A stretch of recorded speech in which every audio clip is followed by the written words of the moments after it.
Pada zaman dahulu, hiduplah seorang petani sederhana bersama istrinya yang cantik. Mereka tinggal di rumah yang sangat sederhana dan hidup dari hasil pertanian. Sebagaimana layaknya keluarga petani, sehari-hari, petani itu selalu bekerja keras. Sedangkan istrinya hanya bersolek dan tidak mempedulikan pekerjaan rumah. Sang istri yang cantik itu tidak puas dengan keadaan mereka. Merasa sudah selayaknya suaminya berpenghasilan lebih besar, supaya dia bisa merawat kecantikannya. Petani itu pun bekerja lebih keras demi memenuhi tuntutan sang istri. Namun, sekeras apapun ia bekerja, dia tetap tak mampu memenuhi tuntutan istrinya. Selain minta dibelikan obat-obatan yang dapat menjaga kecantikan, istrinya juga suka minta dibelikan pakaian yang bagus-bagus, yang tentunya sangat mahal. Bagaimana bisa kelihatan cantik kalau pakaianku buruk, kata sang istri. Karena hanya sibuk mengurusi penampilan, istri yang cantik itu tidak memperhatikan kesehatan hingga ia pun jatuh sakit.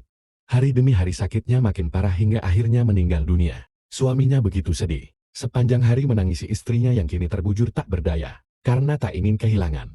Petani itu tak mau mengubur tubuh istri tercintanya itu. Dia ingin menghidupkan kembali istrinya. Keesokan hari, suami yang malang itu menjual semua harta beserta rumahnya, lalu membeli sebuah sampan. Dengan sampan itu, dia membawa jasad istrinya, menyusuri sungai menuju tempat yang diyakini sebagai persemayaman para dewa. Dewa tentu mau menghidupkan kembali istriku, begitu pikirnya. Meskipun tak tahu persis tempat persemayaman para dewa, petani itu terus mengayuh sampannya. Dia mengayuh dan mengayuh tak kenal lelah. Hingga suatu hari, kabut tebal menghalangi pandangan, sehingga sampannya tersangkut. Ketika kabut menguap, di hadapannya berdiri sebuah gunung yang amat tinggi, yang puncaknya menembus awan. Mungkin disinilah tempat tinggal para dewa, pikir petani. Lalu mendaki gunung itu, sambil membawa jasad istrinya. Sesekali istirahat karena lelah, tapi tetap tak ingin menyerah. Hingga akhirnya dia bertemu dengan seorang lelaki tua. Kau pasti dewa penghuni kayangan ini, seru si petani dengan gembira, lalu menceritakan maksud kedatangannya ke tempat itu. Laki-laki tua itu tersenyum, sungguh kau suami yang baik, tapi, apa gunanya menghidupkan kembali istrimu? Dia sangat berarti bagiku, dialah yang membuat aku bersemangat, maka hidupkanlah dia kembali, kata si petani. Laki-laki tua itu menganggukkan kepala, baik kalau begitu. Sebagai balasan atas kebaikan dan kerja kerasmu selama ini, aku akan memberimu rahasia bagaimana cara menghidupkan kembali istrimu. Tusuk ujung jarimu, lalu percikan 3 tetes darah ke mulutnya. Ia akan hidup kembali. Jika setelah itu istrimu macam-macam, ingatkan bahwa dia hidup dari 3 tetes darahmu. Dewa itu menjelaskan dengan panjang lebar. Petani itu pun segera melaksanakannya.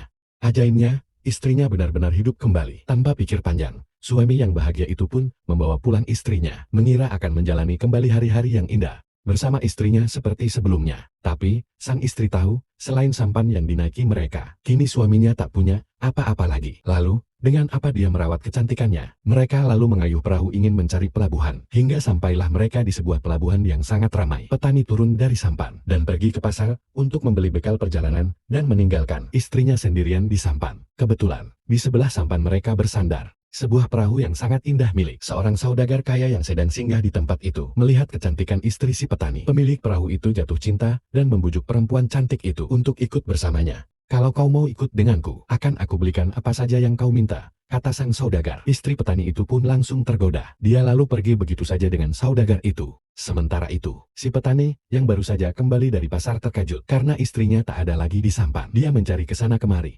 tetapi sia-sia. Setahun kemudian berlalu begitu cepat. Bertemulah si petani kembali dengan istrinya di pelabuhan itu. Sempat bahagia dan lega karena istrinya baik-baik saja. Juga sempat terkejut dengan perubahan istrinya yang semakin cantik saja.